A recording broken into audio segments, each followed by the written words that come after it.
Dandavat Pranam Prabhu, thank you so much for joining us here on One on One. This is an initiative done by ISKCON Sydney to help us get to know better and more personally all of the sadhus who are visiting us, who inspire us so much already, and hopefully to get us to be inspired more so by them.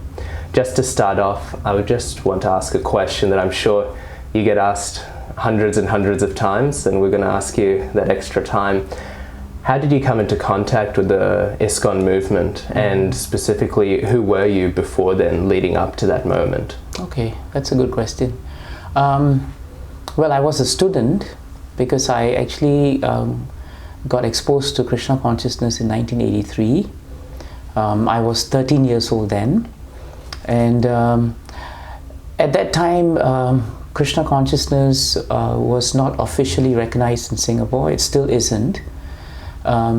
But my mother was walking on the street when this lady came up to her and out of the blue asked her if she had children, and my mother said yes. And are they religiously inclined? And my mother said, yeah, they seem to have quite a bit of interest in religion. And she said, how would you like to have books that tell you everything about religion? And my mother thought, that sounds interesting. So she invited her over to our house, and she brought this big catalog, which was the catalog of the Bhaktivedanta library. And she put forward everything and told us about the Srimad Bhagavatam. And she said, everything you need to know about religion and spirituality and culture, it's all in those books. So I think I got excited, so did my brother who was with me, and my mother thought, okay, fine, I think it's worthwhile an investment. So that's how my first contact with Krishna Consciousness was actually by the mercy of a devotee who met my mother. And by that mercy of the devotee, on that platform, Srimad Bhagavatam came. So when the books came, they were the small ones. They were printed in Singapore.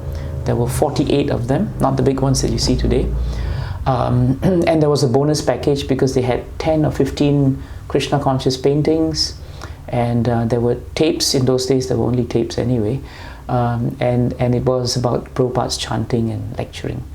So that changed my life, because one thing that lady told me was, even though you may be 13, I looked at the book and I thought, okay, I'm interested, but it seems quite heavy.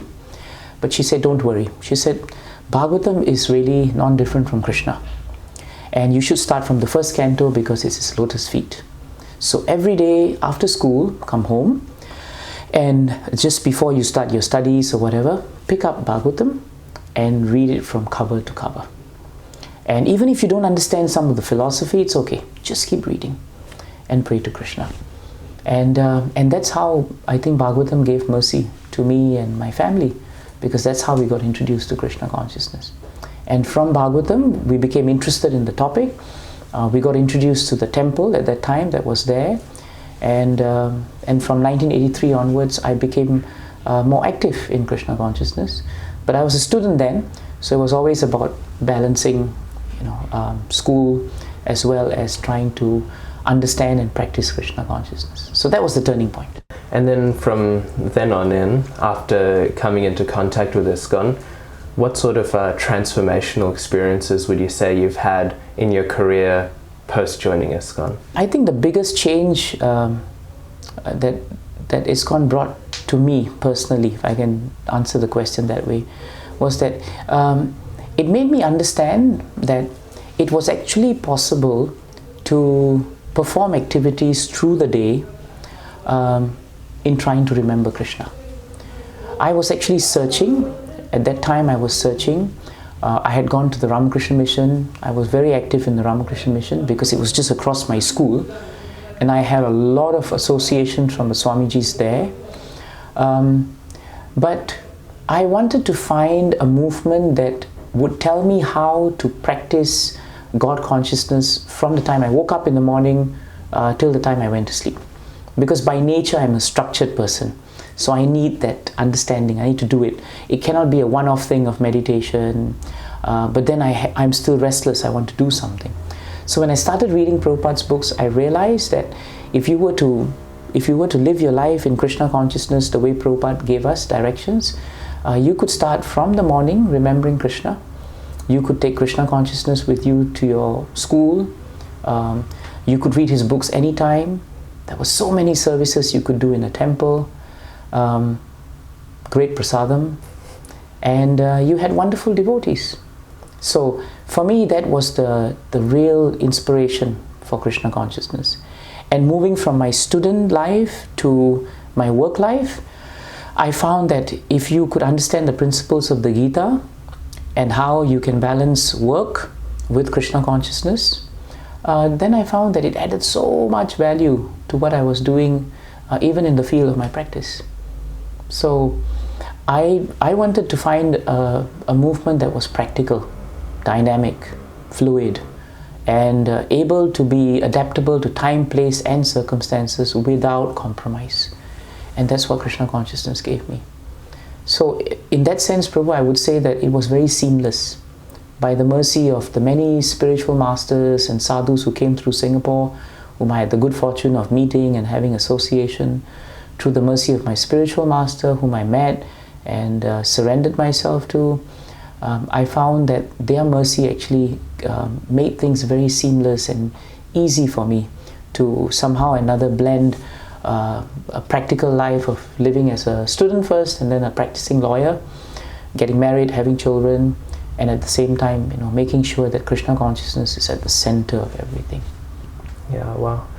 You mentioned how ISKCON isn't officially recognized in Singapore then or even now. Yes. Obviously in Sydney we have we can be very open and happy. What sort of differences or challenges are there without that sort of openness? Yeah. Well, we can't do Harinams openly. We can't distribute books to anyone on the street. You could try it, but if someone was not comfortable with it, then it's not going to be condoned. But Singapore is a fair country because it's not just in that sense the Hare Krishna movement. I guess the government is worried about fanaticism, and fortunately, unfortunately, when Krishna consciousness was first introduced to Singapore by a group of devotees, it didn't start off so well. So the impression that the initial communities of people who stayed in Singapore had of Krishna consciousness was that it was fanatical. It was the kind of philosophy that debunked everyone else to put itself up. So basic things like doing Kirtan and Harinam on the streets are out. We cannot have speakers coming in and speaking at public venues. So we have our own center, but over there our speakers can speak. But things have changed now, Prabhu. The government, for example, have become more open because Krishna consciousness has given us an opportunity to be practical also. We have prasadam distribution, for example. We do it at old folks' homes, we do it at other social welfare units, and they appreciate that. We do a lot of prison counseling to prisoners, and that counseling is useful.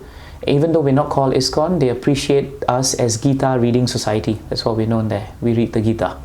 So we do prison counseling. We take part in inter-religious initiatives, which are also very important in Singapore. So Prabhupada's point and our Acharya's point about time, place, circumstances is very practical even in a country like Singapore. It goes to show that even though we may be devoid of fundamental things like Harinam and Kirtan, we can still get a hall, we can still do that. We can't do Rath Yatra, for example, on the street the way you can do it. But what we've done is we've got a football stadium and we just keep getting Jagannath to go round and round and round the track. And according to his inspiration and the length of the Kirtan, it could be 5 rounds, it could be 7 rounds, but we pack the stadiums. So today we have Rath Yatra, we'd have 5,000-6,000 people coming, joining us. And so that's how we have learned to adapt. And within the growth of the Singapore community, what sort of roles have you personally played? My service has been largely to regroup the devotees and ensure that we first of all have good relationships with other societies. Because in Singapore, if you want to be accepted as a religious or even a social welfare organization, you need the endorsement of your fellow organizations. So we need to work with many other organizations. We need to work well with them. So one of our duties is to make sure that we have a good communication with everyone. But the other service that I have is to make sure that we practice the principle of having a good program that keeps us going. So we have a preaching center, and that is the preaching center where all the devotees who are in the congregation take turns to do programs, to do worship, and to perform any other preaching. And apart from that, we also organize satellite preaching programs at other temples, other places.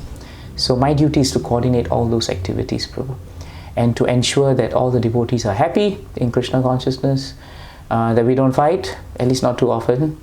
And if we have differences, we should celebrate them and not condemn them. I think Prabhupada's idea of unity in diversity is a very important principle to keep us all together. We must be united in our goal, but we should recognize and appreciate that we're all different, and that each one of us brings something very different and very important to the table. And I think in a country like Singapore, that becomes very important. Yeah. Do you have any personal stories or experiences in your time in management to in cultivating that sort of unity among diversity? Normally such experiences will come when devotees have differences between them. That happens sometimes. We had a matter where we had disciples of a certain spiritual master who emphasized a lot on book distribution, coming forward and telling us that, you know, we should do that in the center, and we should go out there and do book distribution and leave it to Krishna, you know, and face the authorities and everything. Then we had another group of devotees simultaneously who were disciples of another spiritual master who emphasized strong deity worship. And they started telling us that, no, we need to get full-time pujaris in, and we need to keep pushing them to go forward. So we had that going.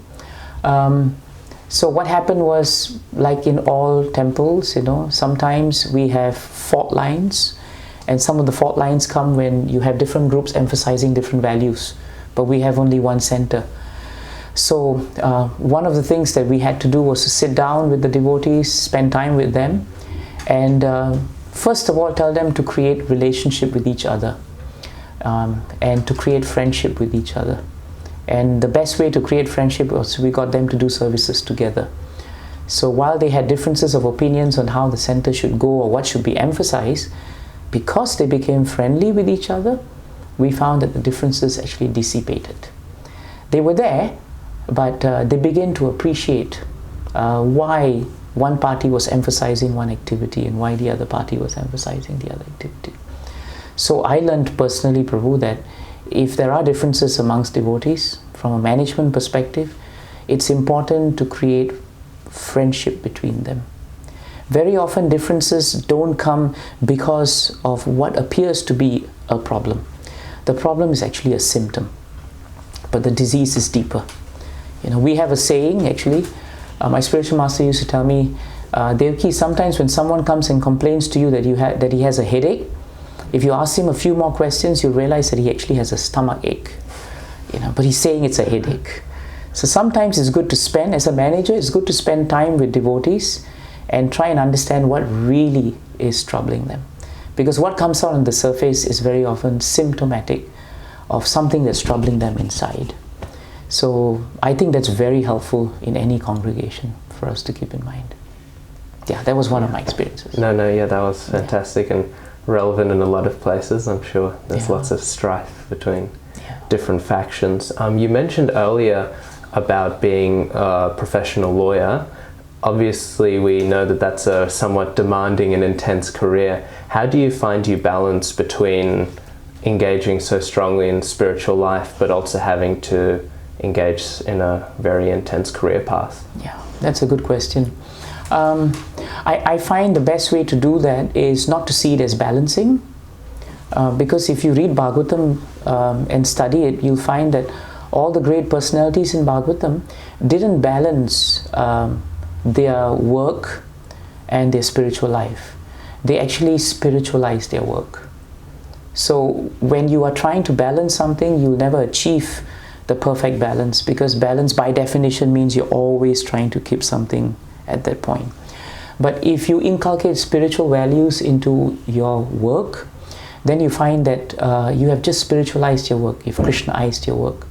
So for me, practically, Prabhu, when I decided to practice law, I decided the first thing I had to do was to tackle the ethical issues. If I was doing criminal law, for example, I may have to defend people who were inherently guilty, and so therefore I did not practice criminal law. So I decided that my strength would be in drafting agreements and advising companies, getting them to merge or to acquire assets, basically company and commercial law. And I find that that is a lot less materially problematic or ethically problematic, because you're dealing with disputes which are based on contract and agreement. Prabhupada said sometimes better a blind uncle than no uncle. So you will never have the perfect job, but what's really important is to work hard at it. If there's a job scope that you have to be a lawyer, then do the best that you can. If you have to advance the client's interest in a case, then advance it to the best and ethical way that you can. And do not compromise on Krishna conscious principles. If you have to earn less so that you don't compromise on it, be fearless about it. Stand up for it. Don't make enemies, but be firm. There's nothing wrong with being firm. Prabhupada gave us the example of the snake and Narada Muni, and the idea about the snake not biting or killing anyone, but it doesn't mean the snake cannot hiss. So in whatever field of occupation we take, there will be areas that we may not be comfortable with. We have to understand whether we should be doing it or we shouldn't. But if the scope of work means to advance the interests of a client whom everybody thinks is guilty, but who needs to be advanced in the interests of the court, then that's part of my job. So I'll do it to the best that I can, Krishna willing. And the other thing I find, Prabhu, that's important while performing your duties in a very good way, professional way, I find that when devotees slacken on their job in the name of Krishna consciousness, we actually don't represent Krishna consciousness very well. Because people then start thinking that they attribute our negligence to the fact that we claim to be religious or spiritual. And actually that's not a very good understanding of Bhagavatam, because in Bhagavatam half the devotees actually were not full-time preachers. Many of them actually had full-time jobs as kings and whatnot, but they handled it very well, right? So I think that's important. But sometimes the other question that's left is, as a devotee, what do we do? And I think it's important as a devotee that we have very good spiritual foundational principles.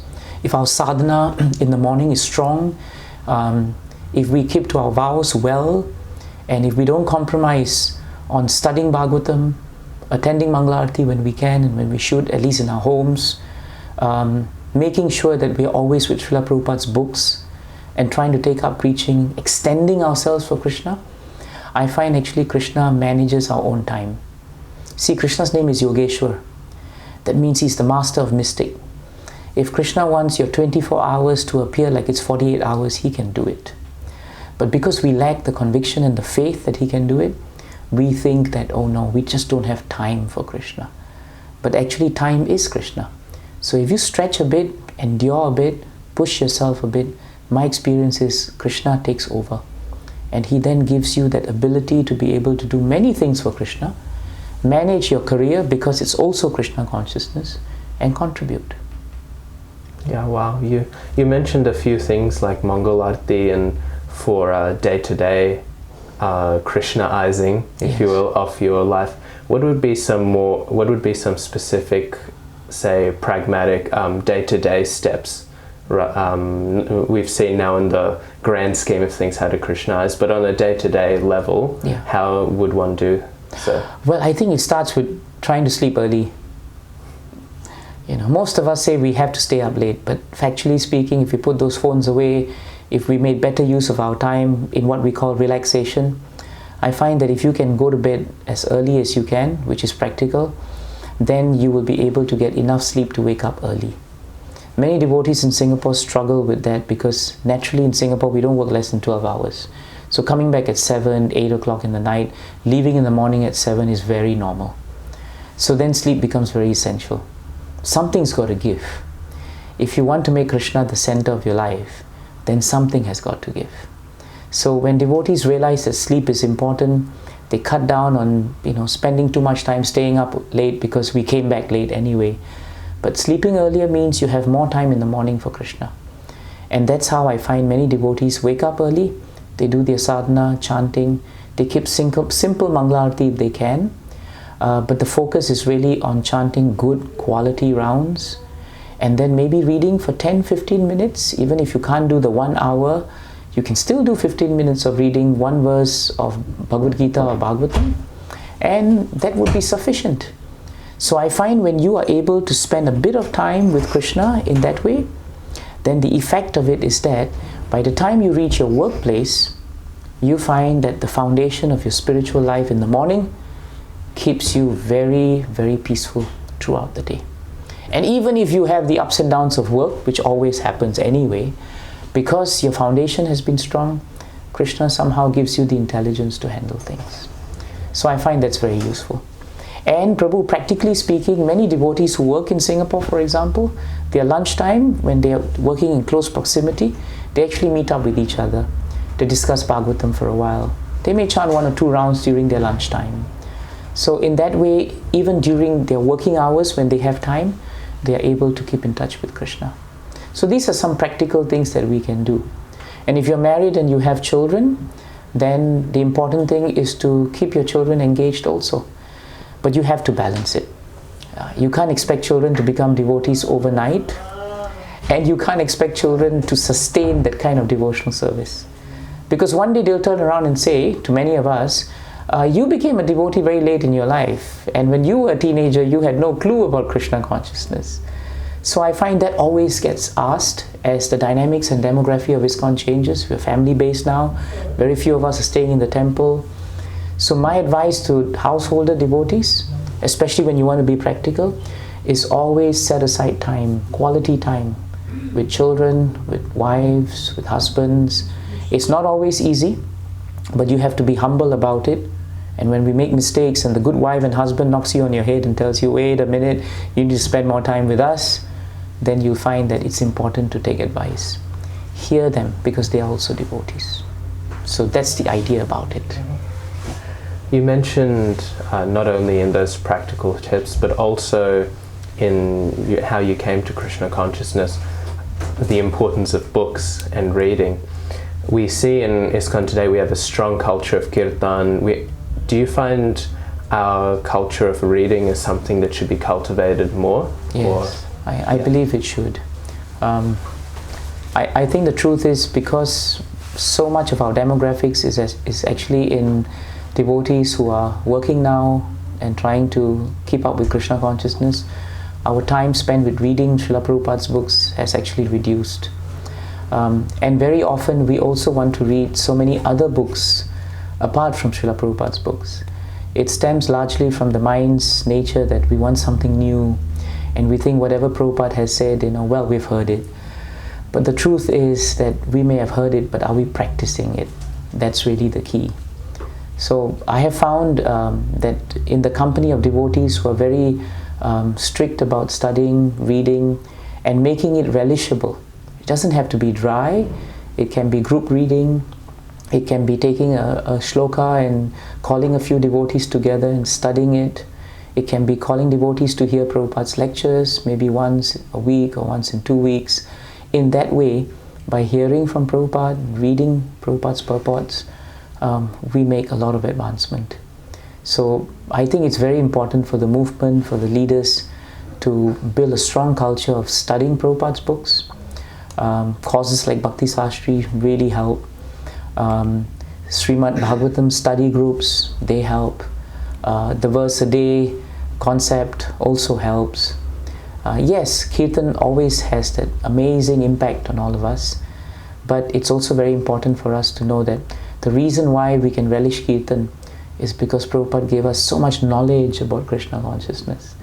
And he gave us knowledge via the medium of himself and his books. So if we are really loyal to Prabhupada, then his books are not different from him. We should take association of Prabhupada through his books. Wow. And how personally for you is your studying and reading realized? What sort of routine? I try and find, I steal time to read Prabhupada's books, but I have a standard time in the morning for about half an hour, 45 minutes, where I do a systematic reading of Bhagavatam, and then in the evenings, systematic reading of Bhagavad Gita. But whenever I have time in hand, that time is spent studying specific verses from Bhagavatam or Bhagavad Gita, which I have personally found to be helpful in my own life. There'll always be a verse in Bhagavatam that appeals to you. It relates to your life, it relates to your time in devotional service, and that is actually Krishna speaking, because he's non-different from the shlokas. So studying a shloka for an entire week, understanding the word-to-word transliteration, understanding the translation, reading the purport, contemplating, that's very important. The process is simple. Shranavan, Supatan, Vicharana Paro. We first hear about Krishna or read about him. Then after that we repeat it. You can repeat it to yourself or repeat it to your family or repeat it by way of preaching. And then Vicharana Paro. You contemplate on it. The difference between advanced devotees, struggling devotees, I have found, is actually that extra 5 minutes. A devotee who's serious about Bhagavatam hears a class. When he finishes it, he contemplates on it. More often than not, when we finish it, we just hurry for prasadam, we talk about everything else under the weather, but we don't talk about the verse. So that extra time of contemplation makes so much difference in actually absorbing Prabhupada's books. So that's how I try to do it. It's not always successful because there's always work and everything else, but I find that if we are trying, then Krishna and the devotees actually help us very much. Wow, thank you so much. We're coming to a close now, and we like to finish off with 2 questions. Okay. The first one is there any project in ISKCON today that either you particularly have a passion for and are doing some work in, or that you would like to see other devotees maybe take up, as it is a bit out of your current schedule? Well, one of the services that I have taken up, because it's a natural flow from what I practice as a lawyer, is legal services. And I think as ISKCON grows in a difficult and challenging world, we need to make sure that our legal systems, our compliance, they're all up, running, we are current, and we protect Srila Prabhupada's assets. And this is the society. It's a great asset. So that is a role that I'm doing now. Something I would love to do with my heart equally is actually to spend more time preaching Bhagavatam, or spend more time doing Kirtan, because these are 2 activities that appeal very much to me. But I think so many wonderful devotees are doing that, so I'm very happy to follow and be guided by them. And then if you have any message for ISKCON devotees, not just in Sydney, but worldwide in general, a heartfelt message you could convey to them, what would that be? The first thing that comes to mind is this example that Prabhupada gave, that if you want to milk a cow, you must be prepared for its kicks. That's in Lilamrita actually.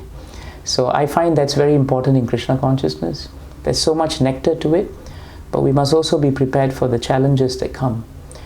If we come to Krishna consciousness with the idea that everything should be on our plate and there should be no endeavor, then we will lose the taste for Krishna consciousness. There must be voluntary endeavor. Prabhupada writes in one of the purports, I think it's 3rd canto, 29 chapter, 39th verse, I think.